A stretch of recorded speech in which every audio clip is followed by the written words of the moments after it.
अस्सलामुअलैकुम वरहमतुल्लाहि वबरकातुहू। आज मेरी पहली वीडियो है यूट्यूब चैनल के लिए। मैंने ये यूट्यूब चैनल बनाया है ताकि इसमें मैं कुछ वीडियोस अपलोड करूं, ताकि जो जितना हो सके लोगों को मालूमात मिलती रहे। अब ये टॉपिक जो है इंग्लिश ग्रामर का, ये तो होगा यूट्यूब पे तो हज़ारों ट्यूटोरियल अवेलेबल हैं। तो जस्ट मेरा जो मकसद है ये वीडियो बना के यूट्यूब पे अपलोड करना, just to improve my teaching way of teaching. क्योंकि जब तक हम दूसरों को बताएंगे नहीं, पढ़ाएंगे नहीं, हम कभी भी इम्प्रूव नहीं करेंगे। तो हमारे जो मेंटोर हैं उन्होंने मुझे ये कहा है कि आप अगर इंग्लिश सीखना चाहते हो तो आपने सबसे पहले आपने पढ़ाना होगा। किसी भी फ्रेंड को या किसी भी जानने वाले को, उनको जो आपसे जूनियर है उनको आपने पढ़ाना होगा, तब आप जाकर कोई भी स्किल में ग्रिप हासिल कर सकते हो। अदरवाइज़ आप किसी भी स्किल पे ग्रिप हासिल नहीं कर पाओगे। तो ये मेरी पहली वीडियो है। सोचा कि मैं इंग्लिश ग्रामर के हवाले से ही कुछ वीडियोज़ ही अपलोड कर लूँ फ़िलहाल। तो इन फ्यूचर मेरा बहुत आगे प्लानिंग है कि कुछ वीडियोज़ मज़ीद दूसरे टॉपिक्स पे भी बनाऊँ। तो फ़िलहाल मैंने जो स्टार्टिंग अपनी पहली जो वीडियो बनाई है वो इंग्लिश के हवाले से है। इंग्लिश का एक टॉपिक है, तो ये जानना बहुत ज़रूरी है कि इंग्लिश ग्रामर और इंग्लिश सीखने के लिए इंग्लिश ग्रामर का जानना बहुत ज़रूरी है। तो सबसे पहले मैं आप लोगों को बताता चलूँ कि जो इंग्लिश लैंग्वेज है वो बेसिकली जो है एक ज़बान है, ठीक है। बहुत सारे लोग इसको पता नहीं क्या कौन सा पहाड़ समझ लेते हैं कि ये बहुत टफ़ है, हम इसको सीख नहीं पाते, ये बहुत कंफ्यूजिंग है। That's not like that. ये इस तरह नहीं है। ये बहुत एक जो है आपका फोकस मांगता है, ठीक है। English language needs your attention, your focus. If your focus is not there, you will never ever understand pattern of any topic in English grammar.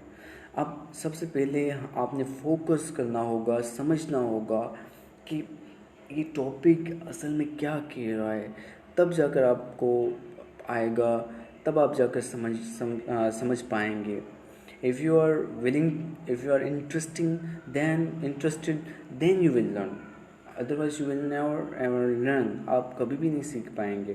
तो देखें, इंग्लिश ग्लोबली बोली जाती है, इंग्लिश पूरी दुनिया में बोली जाती है। तो इसलिए हर एक को इंग्लिश आनी चाहिए, इंग्लिश की थोड़ी बहुत नॉलेज होनी चाहिए, ताकि हाँ आप अपनी जो है बातचीत ग्लोबली पहुंचा सके, अपनी जो नज़रिया है लोगों तक पहुंचा सके। इसलिए इंग्लिश बहुत ज़रूरी है आज के दौर में। This is the era of technology. ये जो है टेक्नोलॉजी का, आईटी का दौर है। इसमें अगर आपने अपने जो है फोकस नहीं रखा तो आप वेस्ट हो जाओगे। तो कोशिश कर लें, अपने जो है एक मकसद रख लें, अपनी जो है एक क्या कहते हैं, अपना एक विज़न रखें कि आप आगे क्या करना चाहते हैं।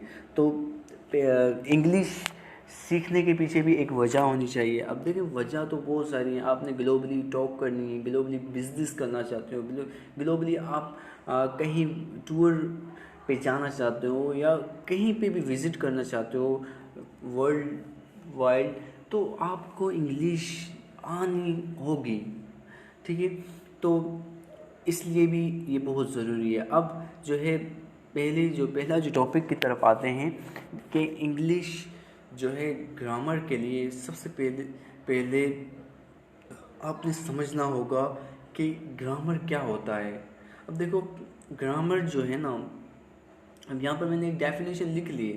अब मैं आप लोगों को बताऊंगा कि ग्रामर जो है ना, ये एक इंग्लिश का वर्ड नहीं है। ग्रामर जैसे ये लिखा हुआ है GRAMMAR, ये जो है ग्रामर इंग्लिश का वर्ड है ही नहीं, ओरिजिनल है ही नहीं, बना ही नहीं। ये जो वर्ड है, ये वर्ड है ग्रीक वर्ड का, ठीक, ग्रीक लैंग्वेज का वर्ड है, ठीक है।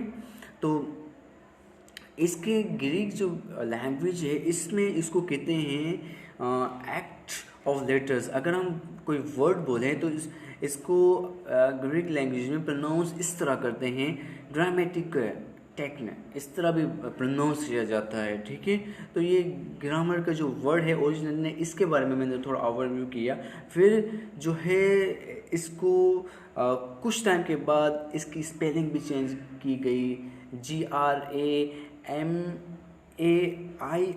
इस तरह लिखा जाता था कुछ टाइम के बाद। फिर जाकर फ्रेंच लैंग्वेज में ये आ गई, ठीक है। फिर मिडिल इंग्लिश में, फिर ओल्ड, फिर मिडल, इस तरह जाकर फिर ये बन गया बहुत सारी ज़बान का ये जो है ग्रामर वर्ड, ठीक है। बहुत सारे लैंग्वेज में ये ग्रामर, अब जिस तरह हम उर्दू है, उर्दू में हम ग्रामर बोल रहे हैं, ठीक है, उर्दू ग्रामर। तो ये जो है मुख्तलिफ़ ज़बानों में ये ग्रामर बोल रहे हैं हम, ठीक है। तो ये मुख्तलिफ़ ज़बान में आ गया ये वर्ड ग्रामर का, ठीक है। तो अब आप अगर आप उर्दू सीखना चाहते हो, उर्दू की लगत या कुछ भी सीखना चाहते हो, तो आप क्या बोलोगे? आप कहोगे सबसे पहले आपने ग्रामर सीखनी होगी उसके लिए। तो ये भी एक क्या है, ग्रामर आप जिस तरह वर्ड इस्तेमाल कर रहे हो, तो ये एक उर्दू ज़बान में भी इस्तेमाल हो रहा है ग्रामर का वर्ड, ठीक है। तो अब जो है इसकी मैं डेफिनेशन बताता चलूँ। अब इसकी बहुत सारी डेफिनेशन हैं, तो ये सिर्फ मैंने यहाँ पर कुछ एक डेफिनेशन लिखी है स्पेसिफिक। इसकी तो बहुत सारी डेफिनेशन लिखी हुई है, फ़िलहाल मैं एक ही डेफिनेशन मैंने यहाँ पर मेंशन की है कि grammar is set of rules that tells us how words are use in a language, ठीक है। जो ग्रामर जो है ना, एक कवानीन है, ठीक है, कवानीन है, रूल्स है, ठीक है, कि किस तरह अल्फाज एक ज़बान में इस्तेमाल किए जाते हैं। अब देखो यहाँ पर लिखा हुआ है कि शी प्लेस गेम। अब यहाँ पर क्या है, यहाँ पर शी प्लेस गेम। अब देखो शी एक किस चीज़ का काम कर रहा है। अब ये एक वर्ड ही है, ठीक है, शी लिखा है, एक लड़की को कहते हैं वो, ठीक है, प्रोनाउन है ये। तो अब इसके आगे ये प्लेस, अब ये भी दूसरा वर्ड है, ठीक है। अब देखो ये क्या कह रहा है कि grammar is set of rules. अब यहाँ पर रूल्स हैं, रूल्स कौन सा है, ये सब्जेक्ट है, ये वर्ब है, ठीक है। अब वो क्या है, मफूल है, ऑब्जेक्ट है, ठीक है। तो ये एक रूल पैटर्न बन गया, ठीक है। तो ग्रामर एक सेट ऑफ रूल्स है जो कि मुख्तलिफ वर्ड्स जो है कि अल्फाज किस तरह इस्तेमाल होते हैं, ठीक है, किसी भी ज़बान में, तो ये ग्रामर कहलाता है, ठीक है। अगर हम बात करें ग्रामर को उर्दू में क्या कहते हैं ग्रामर को, ठीक है। तो इसको अगर हम बात करें उर्दू में, इसको तो ज़वाबित भी कह सकते हैं, ठीक है, उर्दू में अगर कवानीन भी कह सकते हैं, और बहुत सारे वर्ड हैं, ठीक है। ये जो स्पेसिफिक वर्ड है एक ग्रामर को उर्दू में कहने का, एक है उसको कहते हैं सर्फ व नहव। ये स्पेसिफिक कहा जाता है, बहुत सारी किताबों में ये लिखा होता है सर्फ व नहव। तो आज के लिए इतना ही, थोड़ा सिर्फ ओवरव्यू आप लोगों को बताया है कि ग्रामर बेसिकली क्या होती है, ठीक है। आई होप आज का जो टॉपिक है आप लोगों को थोड़ा बहुत समझ में आ गया होगा। इंशाल्लाह नेक्स्ट वीडियो में मैं दूसरा टॉपिक डिस्क्राइब करूँगा। दुआओं में याद रखना। जज़ाकल्लाह, थैंक यू।